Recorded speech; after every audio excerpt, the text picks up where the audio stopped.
Erica, it is. Wow. We are live. Yeah. Amazing. Hi. People tuning in. And then obviously this gets posted. We do have a YouTube channel. We have been posting our episodes on there so people can refer back to them, to watch them. I definitely see the view counts go up. So hopefully some people find them helpful and handy and can reference back to them. So yeah, they're there. That's where this will be afterwards. Woohoo. Happy New Year. Nice. How long do you say that for? That's a whole Curb Your Enthusiasm episode. So Larry David has some opinions about that. Oh, okay. Yeah. Okay. I think he's like January 2nd. It's done. It's done. Okay. It's done. Where are we now? We're in the 22nd. Okay. Yeah. Yeah. So we should be done. I've been dropping it in emails a bit this week. Happy New Year. I'll do it till like February 1st. Listen, I think staying power. First part of the year has been very challenging. So I kind of didn't say it those first 2 weeks, and I'm saying it these 2 weeks. Oh, you're making up for it. Okay. Yeah. Okay. Nice. Well, we're here anyway. It is a new year. I think it's pretty happy. How is your holidays? We haven't been here just for something, so happy holidays to everyone. I went to Australia. I went to the summer sun. It was really, really good. I know you're all tan and like glowing. A little bit. I think it's just lighting too. But yeah, I definitely got a lot of sun. I realized that when I got there that my body probably hadn't seen proper sun in like 6 months or more, which is very odd for an Australian. But yeah, beach, summer Christmas for me is amazing. It's what I grew up on. It's what I love. So that felt good to have a hot summer day and have Christmas. Probably sounds really odd on this side of the world, but yeah, it's what I love. So that was really good. I did my best. I kind of stayed off LinkedIn for a minute too. Nice. Which is good. I'm back now, obviously, with a vengeance, but I did take a little break, a little reset.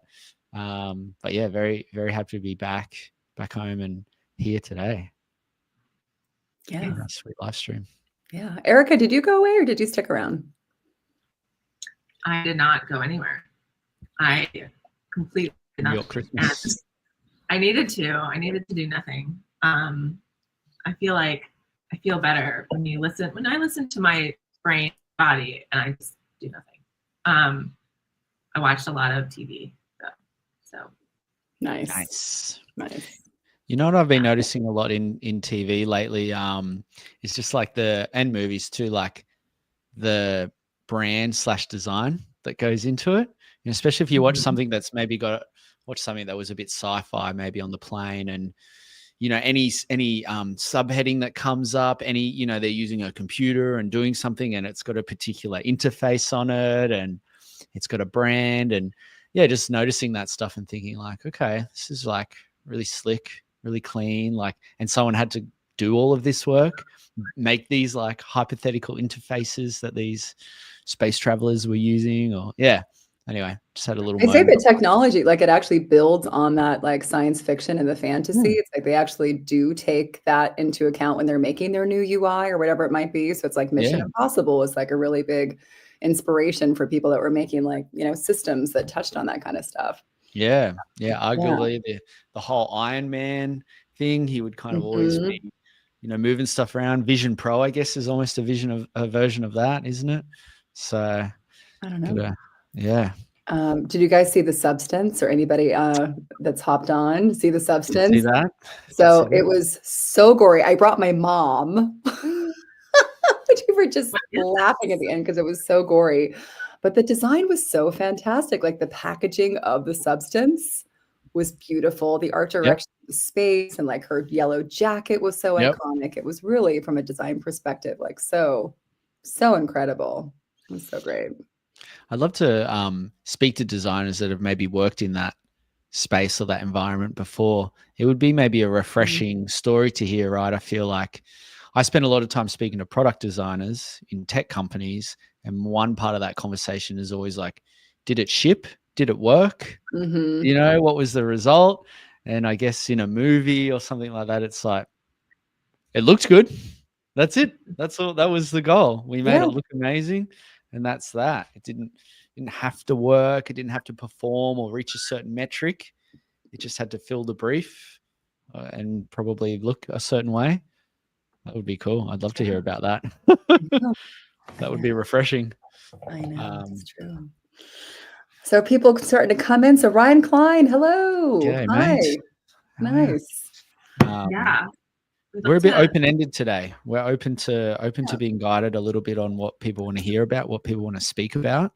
But I think all three of us can probably share a little bit about maybe how the year has kicked off work-wise, what we've noticed a little bit out there, just certain things like this. So yeah, but if you do have specific questions, you are thinking about things you want to know about or quiz us about, then this is the time to sort of drop it in and let's get a head start on like the year, figuring out how to take things on.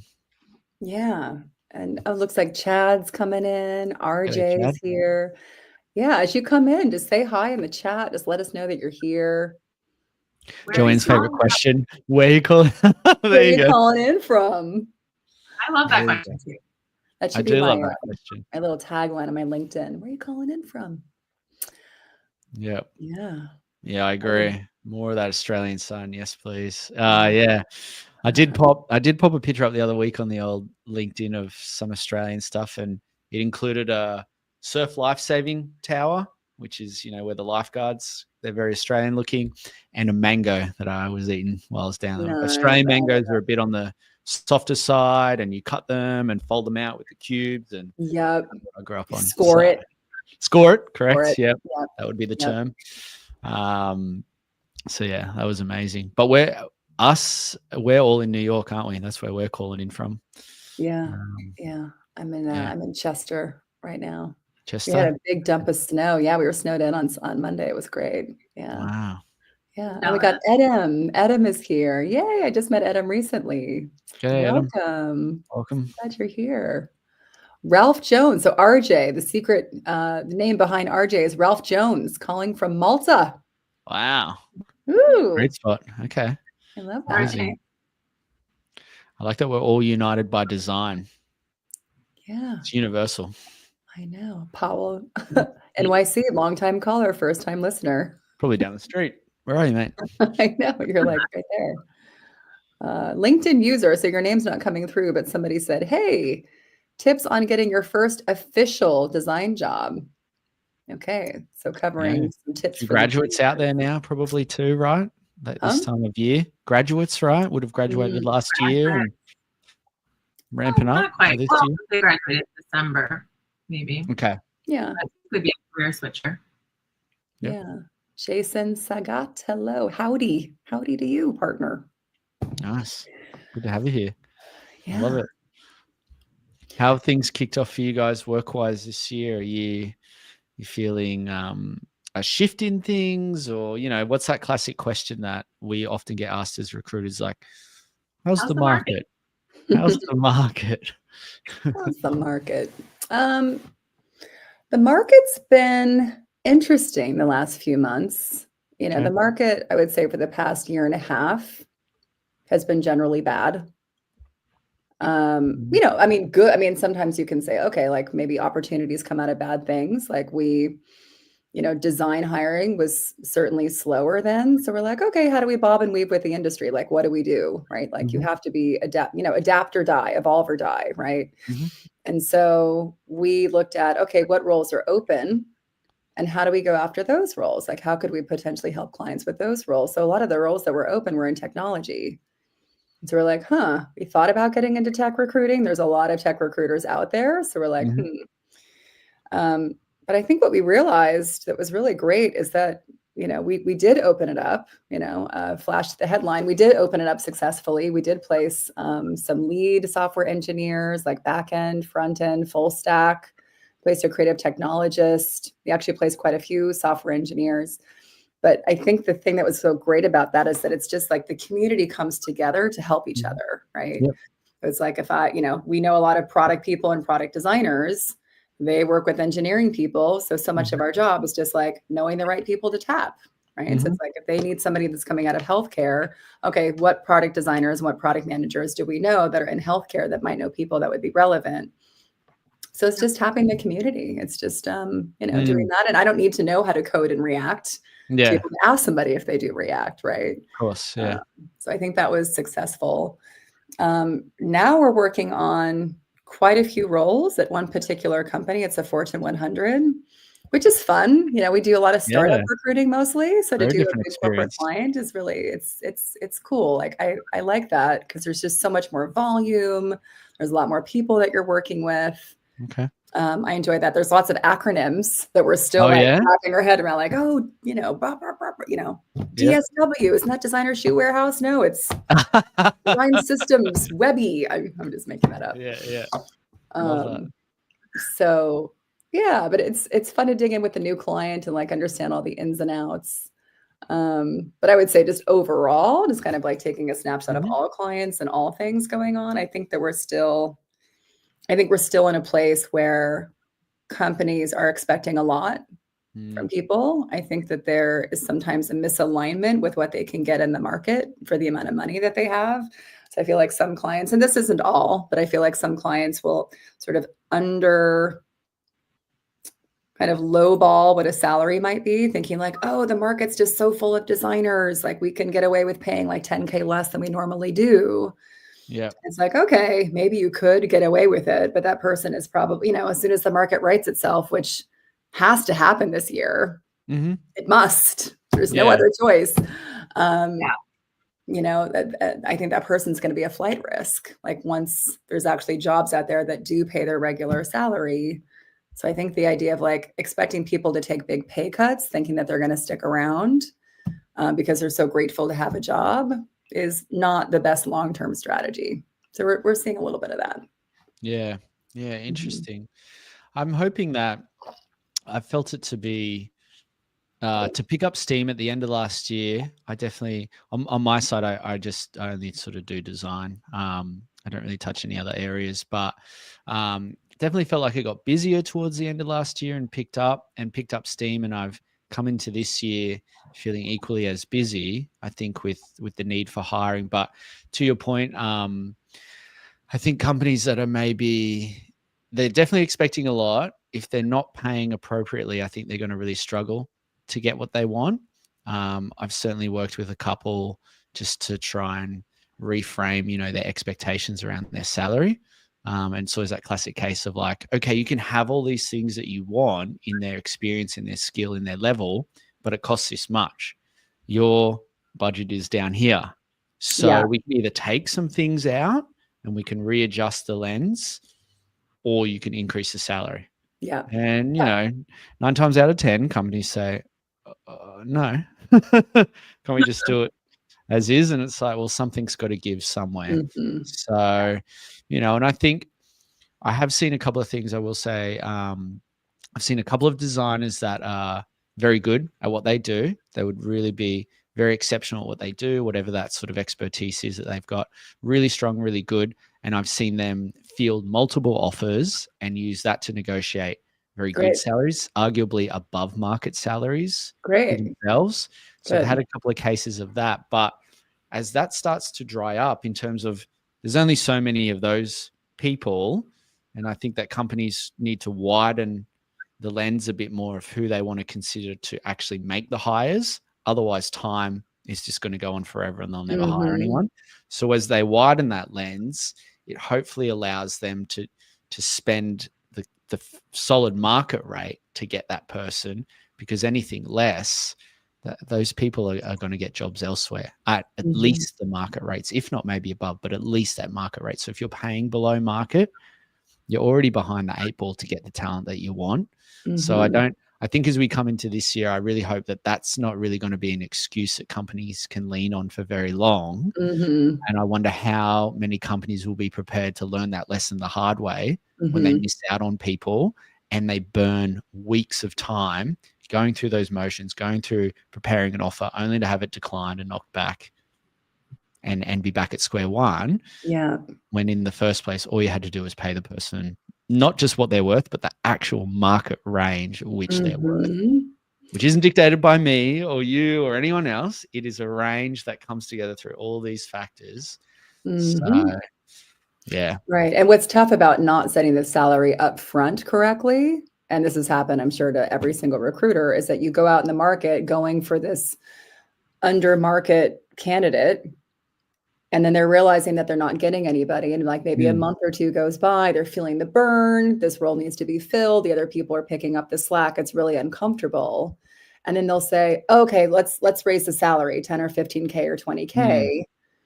I mean, that's great when it happens sometimes, because you're like, okay, I can revisit who I already talked to, but it's not from like a company branding perspective to then go back out on the market and talk to people that you talked to before and being like, oh, they actually realized they weren't paying enough.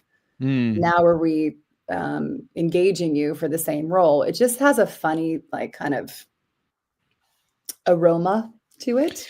It's And probably not going to help you, is it? It's going to do maybe more harm than good. It's great that you got there in the end, maybe, but you could have got there earlier. Right, exactly. And like it just could have been so much more efficient for us to hit the market with like the real range, right? Like I mean, a client can say like, hey, like this is the range. We really don't want to go above this number that's in the middle. If we have to stretch, we can. Like if it's for somebody amazing. But that's fantastic when we can actually hit the market at the true range, like trying to keep it at the range that they want, of course, like trying to fulfill that request. But then we're not like, it's so much more efficient to hit everybody at the same time, as opposed to like, oh, we're only looking at this market and now we're going to go back and try to incorporate everybody. It makes it really inefficient. And I think what you said earlier about the urgency too, is that I think there's this perception with clients too, like, oh, there's so many people in the market that we can just keep meeting people because we're going to find that unicorn. We're going to find that perfect person. And we have a client, this VP of design that we've known and loved for years. And we just extra loved him because in the process that we did with him to place a few people recently, like once they had 4 or 5 great people in the pipe, they were like, let's shut it down. We got a winner. We have probably all, like, these are all winners in their own right. Let's shut it down. Let's focus on the people that we have. And I loved that. And it just makes it so much more efficient. Right. Yeah. Yeah. I love that. Does sound like a dream. Yeah. They're dreamy. Yeah, I think that's what we're looking for, is people who don't hesitate. You know, like get in the room. Decisiveness. I love to remind clients time kills everything. It's all about timing. You know, I spoke to a friend this morning and she was saying how somebody had to reschedule an interview for next week. It ruins kind of the people who are already ahead of this person in process, and then they might have to wait. Everyone is in process for us. Like, we just assume that. And that's okay. If that person has to reschedule for a reason, fine. But she did say to her, just to let you know, if this happens, you may be at risk to not move forward because we have other people in the process. And I love that because it's so freaking clear. And nobody, like, when you're given that choice of, oh shit, should I keep this or should I actually reschedule it? Because if I do, fine, like that's the risk I'm taking. But I love the transparency, but that, I work with a lot of clients too, who they're looking for this perfect unicorn. They have a laundry list of things. They have met one person ever who had those things. Yeah. So they more out there. There aren't. And those people have other motivations, other personal goals, other whatever, like professional goals, right? We have clients who want someone who's done exactly what they need, but that person doesn't want to do it again, right? They're pigeonholed in this way. They want to change. They want to pivot, do something else, a different industry, a different team. And so, no, that person is not available for you. And so, it's kind of, it's all timing. And I think if you meet someone and you're feeling good, like in that final interview, like, don't say, hey, I want to offer you, because obviously you have to go back and sort of chit chat about it. But what is wrong with saying, I'm feeling good about this? Like, I'm you're interviewing elsewhere. What about us is exciting to you? Or are we not exciting? are we still on the table for you after today's interview? Yeah. I wonder Yeah. I mean, we've seen this, we've talked about this before too, like this feeling out there of hiring designers specifically and wanting that 10 out of 10 fit. And if they don't have it, they keep looking and time drags on. And meanwhile, they potentially missed out on the 9 out of 10 person or whatever it might be. It's like, I wonder at a certain point, like, what is a good level to aim for in terms of like how much they satisfy the needs? You know, is an 80% fit still worthwhile as a hire? Should it be closer to 90%? And obviously that's so individual, right, with each company and their scorecard and where they need people to spike. But yeah, I feel like I'm working on some things and I've had experiences in the last year of like, it needs to be 100% fit. In fact, it probably needs to be 110% fit. They need to almost blow the company away in ways that the company didn't even know that they could be excited about. And anything less, you've got a very senior decision maker in a business saying, I created this business based on people telling me there were things that were impossible to do. And here I am. So I want this design leader who you might be telling me is impossible, which it isn't. I want them, get them for me. You know, that kind of thing. And you're like, Yeah. I don't know if that's how this works. Yeah. It's like, hello to the world of wishful thinking. I mean, we can't always get what we want. Or is there a case where it's like, honestly, at 90% satisfactory of your requirements, you would have someone in that seat now. They would be amazing. You would be advancing. I don't know what the cost is, what the opportunity cost is now, and what is the actual, how realistic is it? Maybe there is the 110% fit, but as you say, Erica, like maybe they said no. Maybe they don't want to work there. Maybe the 3 people that could be have all said, I'm not in a position to move. I'm really happy in my role. My projects to see through. That company's mission doesn't resonate with me, or industry, whatever it might be. Okay, you don't have access to them. Can you still make this hire? Or will you just hold on to something where you just say, well, I've built my company based on doing the impossible. So same goes. Right. Yeah. Right. I also want to highlight something that Peter Merholt said. Actually, I'm not a host on this meeting for some reason, so if somebody else can put him up there. Got it. No, actually, it's right above Chris Novak. Here we go. Sorry. Yeah. This was Hey, Peter. Nice to have you here. Peter says, with regards to misalignment, a big issue is that clients and companies have no real career framework. So they recruit and hire without a frame of reference, which often leads to hiring people under or overqualified for the work. I could not agree more. I think that's really true. This just came up in a conversation that we had with a client yesterday. This was probably one of the hardest searches of my life. I've been doing this for a long time. Was it a design hire or it was a design hire. Yep. It was for a lead product designer role. You probably know which one it is. It's been we know the one time. And when we talked with the recruiter yesterday, and we love the company, like we love everybody there. It's just been a really, really tough search, and it's still not filled, which pains me to say. And it's embarrassing to say that, but it's just the truth. And when we dug in with the recruiter further, it wasn't just that this decision about so the company was wanting somebody that was just really way too senior for the role, right? Like they weren't paying what they wanted in terms of seniority. The person that they did make an offer to was like way above in terms of level and salary. This wasn't a very saleable position for them, so it wasn't to go. So there was this just misalignment between like what can the market bear, like what can you get, and also just like what's the right fit for the role. And so we realized in that call that it wasn't just coming from like the head of design, it's not coming from recruiting, but it's really coming from the entire panel. It's like the interviewing panel. Like they have this idea of what they can get out there in the market and what the proper fit is for the role, but it's not accurate, at least in our opinion. Right. So then it becomes this bigger company-wide situation where it's like, how do you teach people and how do you get people in alignment around like, this is actually the level that we need. Like these are the salary bands that are typical for this sort of level. Like maybe there's some bells and whistles, like maybe there's some other perks and things like that that could maybe make up for it. I mean, cash is always king, but there could be some other things. But yeah, I mean, that really just speaks to that, Peter, and that it's not just a one decision thing. It's like, it's really it's an endemic sort of situation. Yeah. And those frameworks is we've seen them before too in companies, right? We've worked with companies that have that kind of skill matricy. They really map them out, and they have levelings within that, and they can show how a designer internally might go from senior to lead, or lead to staff, or product designer to senior product designer. All that is mapped, and so not only when they hire does it benefit them better, but also it shows if you work there, you know how to get promoted, and you've got a really clear path for yourself.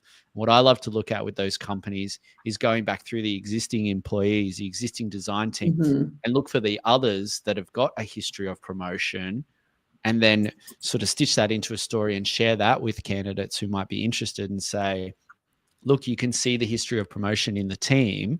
They are really robust about how they think about it and how it's mapped out. And you do have a clear path to progression. So even if you think maybe right now you might be a senior, once you meet them and interview with them, they may rank you at a different level, but there's no reason why you can't get to senior, because they have a really robust way to get there. And then obviously for us as recruiters, we can try to help those companies attach salary bands to each of those levels that are realistic for what they want as well. We can give that advice.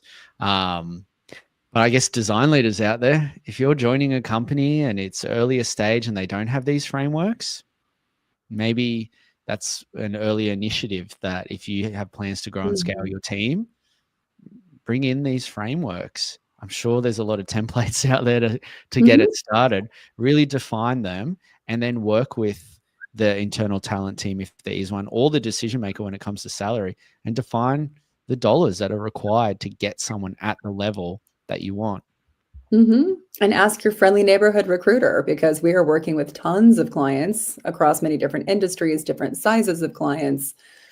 So ask us, what's a salary band? Like, what's a typical salary band for a company of our size and stage? Build that kind of evidence folder to present to executive management, to say like, hey, like, this is what the market is bearing based on, recruiters XYZ that are telling me this is what we can do. Absolutely. It's a really good point. Yeah. I do see a quick question about some industries as well, from RJ. This is always a bit of a flavor of each year, isn't it? Like, what industries are busy, are pumping? I probably can't really comment on the political side of things. I don't really follow it very closely, but you live a happier life that way. What are common industries that maybe we're seeing? RJ mentions Web 3.0, AI. For me, I definitely see a lot of AI hiring, right? At the early stage side of things, you've got a lot of companies that are obviously getting investment, that are building some sort of AI related tech, and that can go across so many industries, but they're building some sort of AI functionality into it. So seeing tons of investment there, which means those companies are growing and scaling. So that's definitely an area. Web3, I feel like I haven't heard much on it in a while, and crypto and anything kind of blockchain related, I haven't seen a ton of that in probably a year or so now. I know market wise, Bitcoin's been going up and whatever, but in terms of companies hiring a lot in that space for designers, I haven't seen it. I'm not hearing as much from VCs about them wanting to really back those companies heavier. Yeah. And also from the candidate side, I feel like candidates are like, if there's one industry that I don't want to go into, it's crypto. Yeah, I get a bit of that. I get the opposite sometimes too, but yeah, not a ton in their space. I find with go on. Sorry, go. Oh, I was just gonna say I've seen some of it for sure. I think maybe like not necessarily in the US, a little bit more like European countries. I see a lot of productivity tools, right? Like, I think everything is about presentations and like collaboration tools and AI and how to like sort of speed things up. What I find to be really funny, and this is just my hot take, is there's like an AI company every day that like a new one has been born, or multiple per day. And I think it's just like they add a feature that some other company doesn't already have. And that's, I mean, I don't get it. Like sell that feature to that company and take credit. Because we know a lot of startups don't last, they don't survive. I don't know. That's kind of the thing. I'm really into productivity tooling right now myself, actually. Okay. I think that's always been your thing. You've always been like, what tools are you using? Like all of our guests, like, what tools? What are you doing? I mean, I'll tell you, I'm using Fixer with a Y, Fyxer. I think Frank, who we had on our podcast, was using it. It's an email executive assistant. Not sure if anyone else has ever used it before, but I need to climb out of my inbox, and the unread email I need to respond to are weighing on me mentally. It is amazing. It saved my life. I went from 300 emails to like 80 in a day. Wow. Yeah. So it just automatically sends an email out based on what the content of the email to you is? It categorizes the last 100. So I had to go through like anything before that. But it'll go through your inbox, and it'll categorize things like things to respond to that you have to like reply to. And then it actually creates 2 options of emails, like a positive and like a negative. Like if someone's asking, hey, I'm interested in this role, it'll say, great, I like your background, let's talk. You can edit and add your own self to it. And then it'll say like, oh, you know, unfortunately, I don't think you're the right fit, or whatever it is, like this isn't the right move. So you can sort of choose how you would respond to that email. And then there's other ones that are like notifications. So like just Calendly stuff that comes through that like you don't need to clog your inbox. It just goes for here. Yep. Nice. Networking, like articles. Oh my God, it's so great. Like things that are like task oriented, like things that you could respond, don't respond like right away. I love that. I love that. That's great. Yeah. That's great. So, do you guys ever mess with Text Expander? No. I love I use nothing. Text Expander is going to change your life, Jared. It's amazing. Like you basically, it's shortcuts, and then it can fill in as whatever you want, like stuff that you like feed it. It can do hyperlinks, which is great. So it's like if I want to send a hyperlink of like a job to certain people, or I want to make like a pitch for a certain role, you just like type 3 letters and then boom, the whole thing comes up. It's so easy. I love it. No wonder you're remembering all your acronyms. It's all your Text Expander acronyms. I know, it's true. You know, it's beeping up that part of my brain. It's true. Yeah. What else? What other comments do we have? What's going on with you guys out there? Oh, RJ's got a case study interview with us for a senior role with Kraken next week. Great. Summer hiring. Great product. Good luck. Good design. Some good people that work there. Pascal, he might still be there. Great designer. I mean, I was going to say, I do think companies are hiring. They are slowly. Oh yeah, right? definitely. Taking a really long time to make decisions. I work with a lot of companies who are very early looking for founding designer. And so the expectations are like everything in the world. They have to also be an engineer and a product manager and a project manager and a designer and a branding and website, all the things. Oh my gosh. For like no money. And 5 days on site. So oh my God. Wow, that's tough. But what I will say too is I think that there's definitely a lot of contract work out there. A lot of what? There's like contract. So I do work part-time. I haven't posted this yet, and I will at some point, probably next week, with this online marketplace, or talent marketplace rather, called Ripple, WRIPPLE.com. They are based out of Atlanta, and I've been working with them since the summertime. They are amazing. It is like an Upwork or a TopTal, but it's different. They're founded by agency folks. They started with just marketing talent. Now it's sort of expanded into creative, brand, UX, project management, technical stuff, engineering. So I definitely recommend signing up. And you make sort of a profile. And we do talk to mostly everyone who applies to be on it. We don't just let everyone on. It is really that we're looking for a certain level of talent, I think, for the clients that we have. We work with like agencies, big and small, large 500 brands, startups. And from what I've seen with them is they're getting a ton of requests for contracts. Oh, for freelancers, people that want to hire freelancers. Oh, cool. Yeah. Right. Part-time, long-term, all of that. So whether it's through them or not, there are companies that are totally hiring like for freelance work. So great. And I think that can really help people with their stories, because I feel like so many people are like, I've been out of work for 6 months or 9 months or a year. What is my story? If your real story is I've been sitting around and smoking weed and watching Netflix, don't tell that story. I mean, you know, no judgments. Do what makes you happy. But like, I think having some freelance, just say you've been freelancing and you know, make it so. Like, go out there and like get some freelance gigs. You don't have to have been freelancing for the full 9 months that you were out of work. But like, you know, you were freelancing, you were taking courses on AI. You were traveling, you were taking a sabbatical. Sabbatical sounds really sexy and you know, and worthwhile.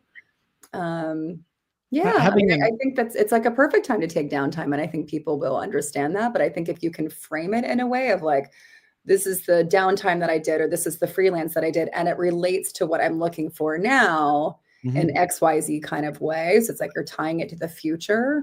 I think that's a really good, compelling way to tell your story about what you've been up to. Yeah, but bolstering your skills is always helpful. Just in general, having an openness to contract, right, Erica? I'm sure you know, a lot of the people that could potentially sign up, maybe that wasn't their goal to be a contractor, or it's not their plan. They'd really like to work somewhere full time, but it is an interim. It is a stopgap.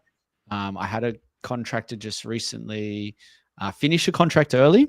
She probably had another month or 2 on it and gave the appropriate, you know, notice period and whatnot with it. She'd been in it for maybe 4 or 5 months because her goal was to find a full-time job. That wasn't happening at the time. This contract was there. It all aligned. It was a good opportunity. Stayed busy, stayed sharp, made an income. All these things lined up. It was feasible, and it was always under the idea like, look, if this full-time role comes around, you know, then you've got a notice period just like anyone else does. You give that and we wind it up, and then you move to the full-time gig. So yeah, just having an openness to the idea of it, and that it could be something that you can do, I think just could double your options out there maybe, you know? So don't say no. Don't say no. I think people worry that they start something and then they have to leave soon, and how will that look?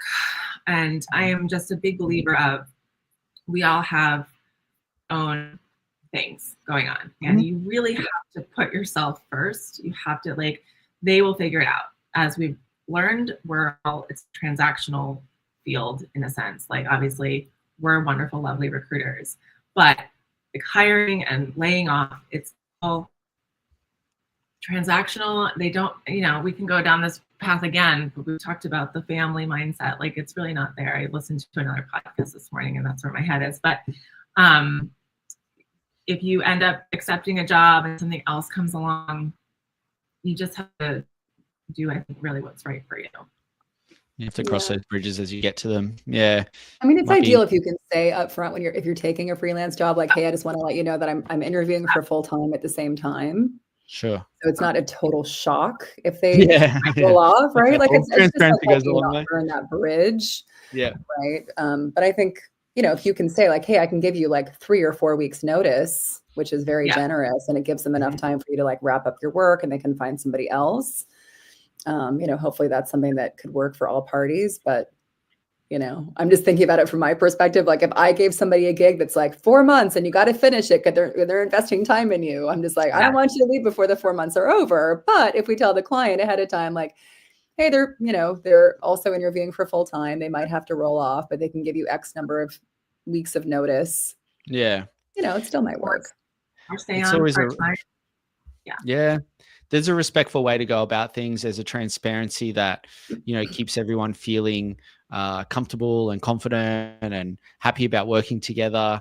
You know, even getting that new job, maybe they say, hey, when can you start? And you say, well, actually, I'm wrapping up a project and it's going to take 3 weeks. How's that? And they go, you know what? That's okay. Not, you know, the standard might be 2 weeks, but 3 weeks is feasible. You get to wrap up your project and keep them happy and keep that relationship and rapport. And, you know, we're still comfortable with that start date. You know, I don't know. These are all like really feasible options, but it's just being good, respectful humans. But it's possible. And yeah, every interaction I've had on that front, everyone's understanding, everyone's excited. Oh, your goal was to get a full-time job and you got one. That's exciting. Good for you. We're happy, you know, and we got to work with you and we got some of our project done. That's great. Plus it's just always easier. I think another good reason to take freelance is that it's so much easier to go from like first gear into second gear than it is to go from a full stop into first gear. Like if you don't have any options on the table, you don't have any income coming in, maybe you're working on your portfolio like a mad person and you're interviewing all the time. That's a different energy. It's like got a more kind of like desperate energy, whether or not you're exuding it. There's just something tough about just energetically going from that standstill into something else. But if you're freelancing, it's like your mind is on all cylinders. Like you're working, you're learning, you're meeting new people. Like maybe you're adding some new things to your portfolio that might be really relevant for the full-time job that you eventually score. So you're really building all these new skills and relationships, and just also just being in the energy of doing, like having a reason to get up because you have to start your workday at like 9:30. Like there's just having structure and organization just makes you so much more efficient in every other part of your life too. Like, I took like a 3-month sabbatical back in the day, and I was like, I'm going to be super fit. I'm going to do all these things and I'm going to get all this stuff done. It was a disaster. It was a complete disaster because there was no structure. And so I just wasted my days. They flew by so fast. So there you go. Do you, to shift gears a moment, do you think there's hot skills this year for designers? Do you think there's specific skill sets or in-demand skills or anything stand out that maybe you think is resonating? I don't know a lot of like the different programs. I know I had clients asking for people who are using AI tools, AI design tools. Okay.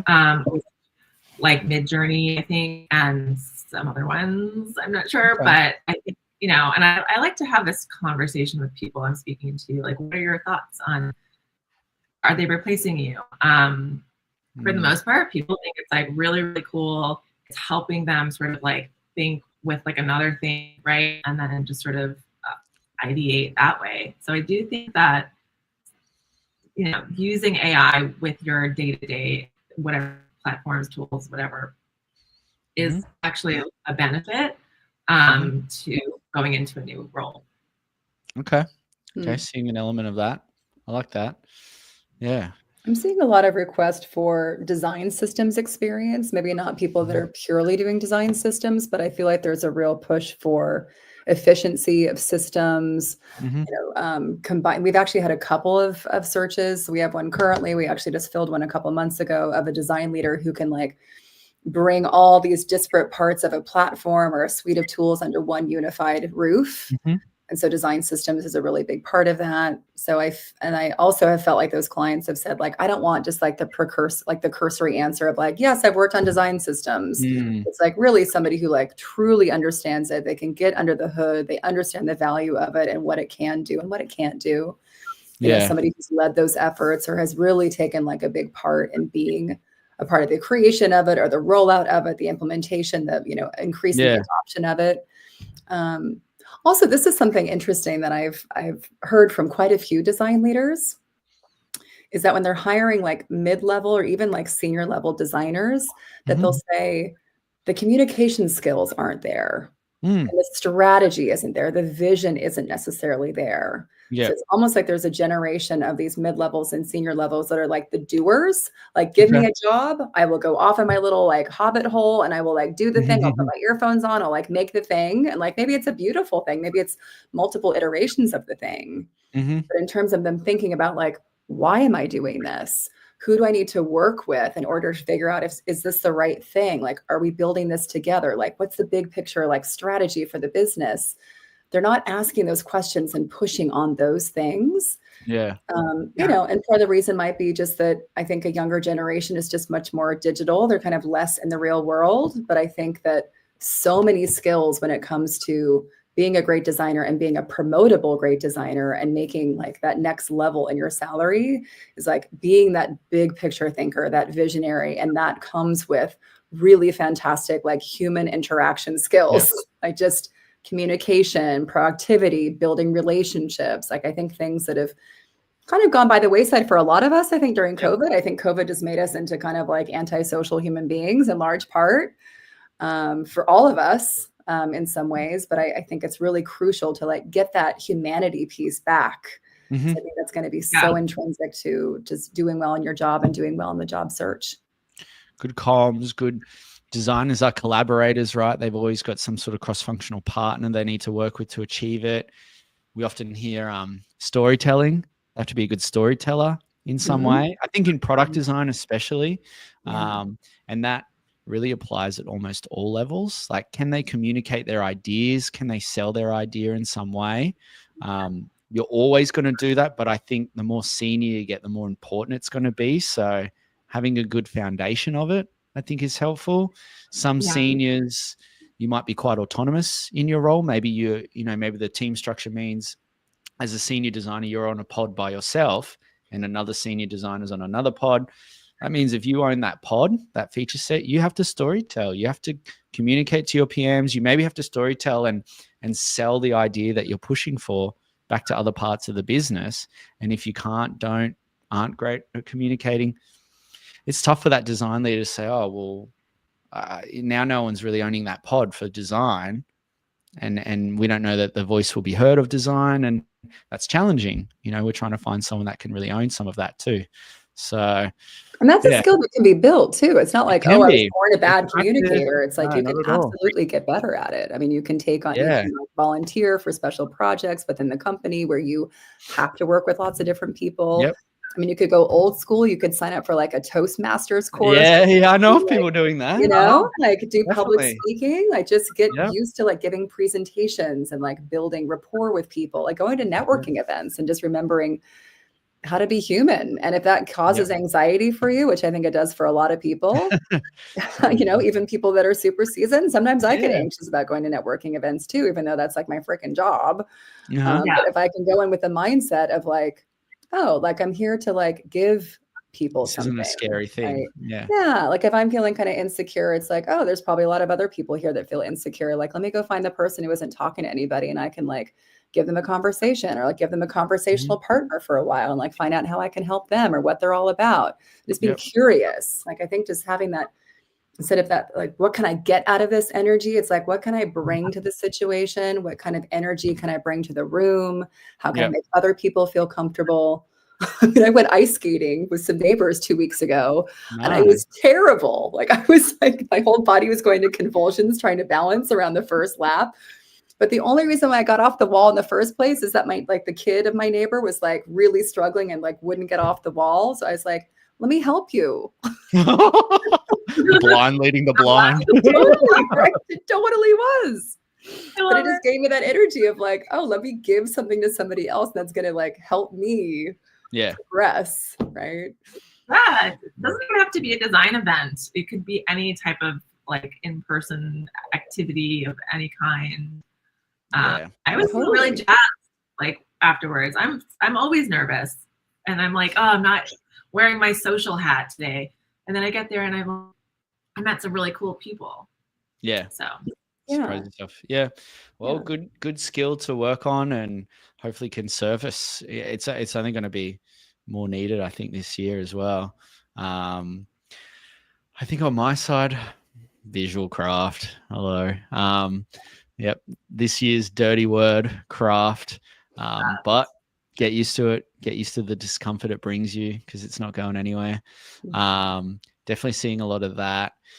With the AI stuff, I think one thing I've been leaning into And I think many designers do it because you don't have to have experience with AI, and not strictly in the way that you're describing, Erica, with prompt AI or generation, but building an AI tool and understanding how that tech might work. What you're essentially doing is building a new paradigm. Maybe you're educating a user on a new way to do something that they might not have done before, or maybe is a bit different to the old way of doing it.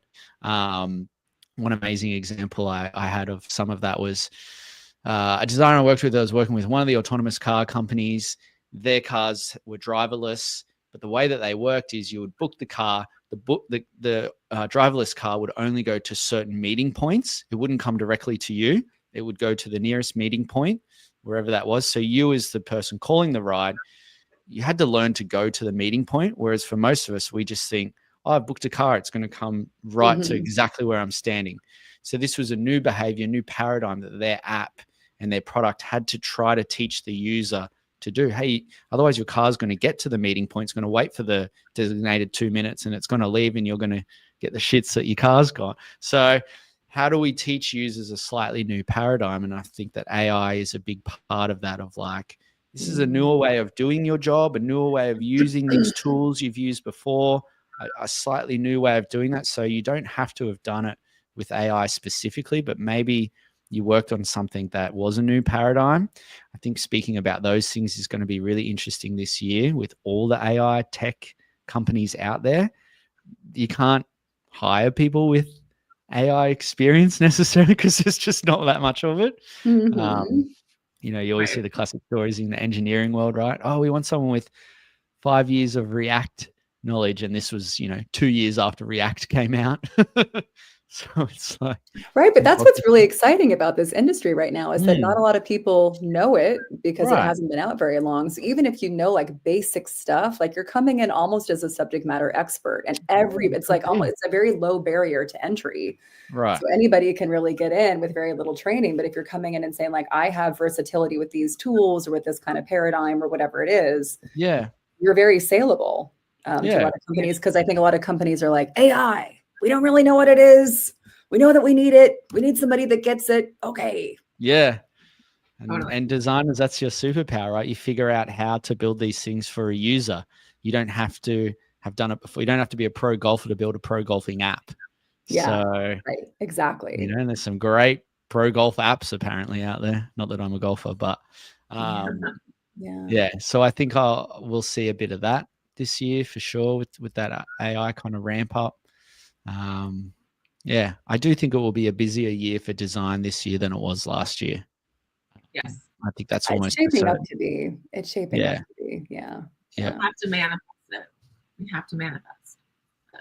Well, yeah, it's happening. It's happening. It has to go up. We were so down. It's got to go up. Right. And it is already. We're seeing it. We're seeing the hiring. I'm surrounded by it. My LinkedIn is a little bit of an echo chamber, but it's definitely full of design hiring. It's full of companies wanting designers. It's full of very busy, noisy application pools as well. Some of that hasn't changed just yet.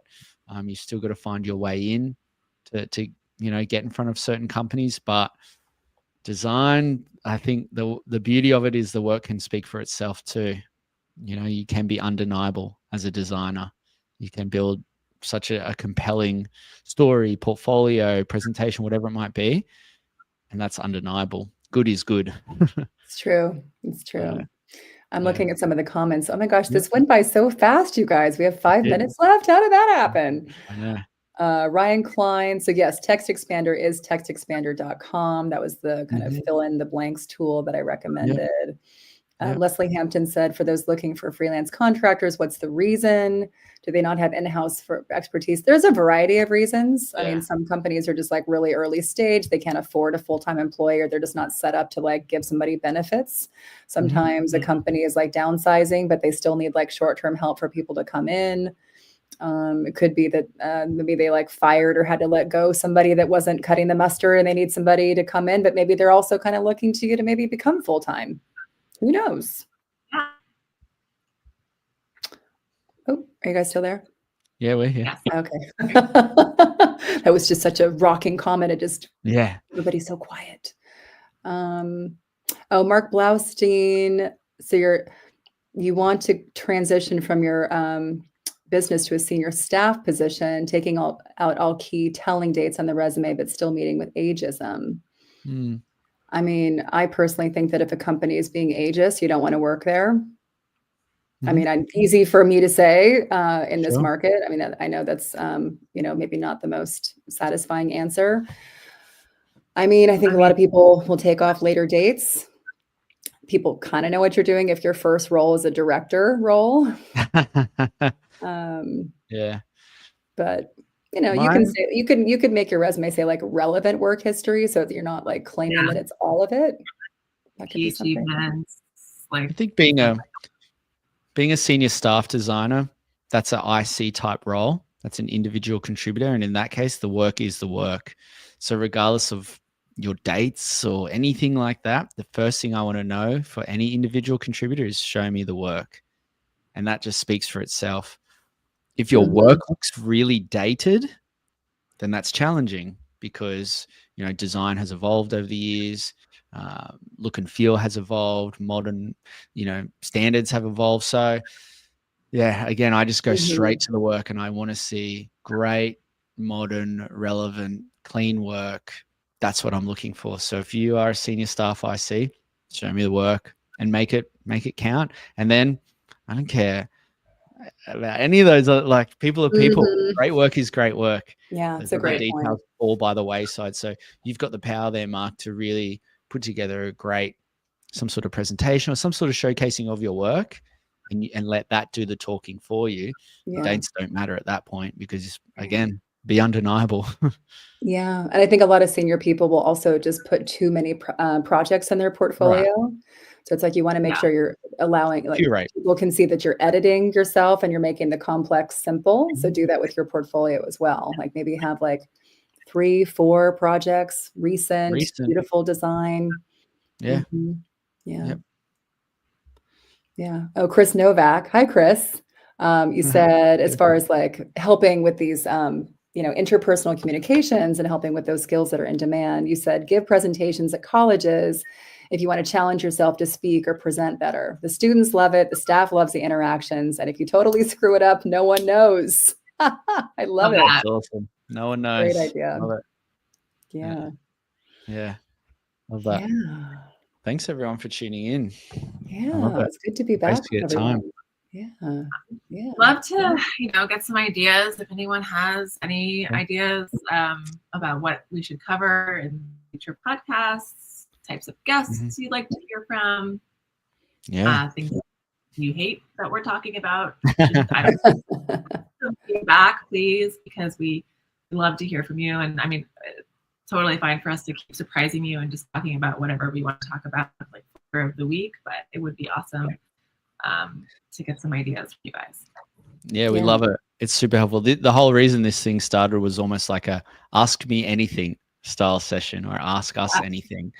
And that was the premise of it. And then guests came along and it evolved. But at the core of it, I think it's about giving all the designers that want to tune in just answers that they want, questions that they might have. If you've got the question, someone else probably does too. So you're only helping your fellow design community by asking the question as well, or sharing like what you want to know about, because others probably do too. Yeah. And also connecting with each other. It's such a nice, healthy conversation. There's so many people of like minds, and just it's a great community. So connect with each other too and help each other out. Yeah. Cool, guys. All right. We'll see you guys in 2 weeks. So when is 2 weeks from now? That is the 5th, February 5th. Let's do it. So we'll see you guys back. We might have a guest. We might not. We're going to keep you gussing. Yeah. Very good. All right. Thank you as always, everyone. Bye, everyone. Thank you. Bye. Bye.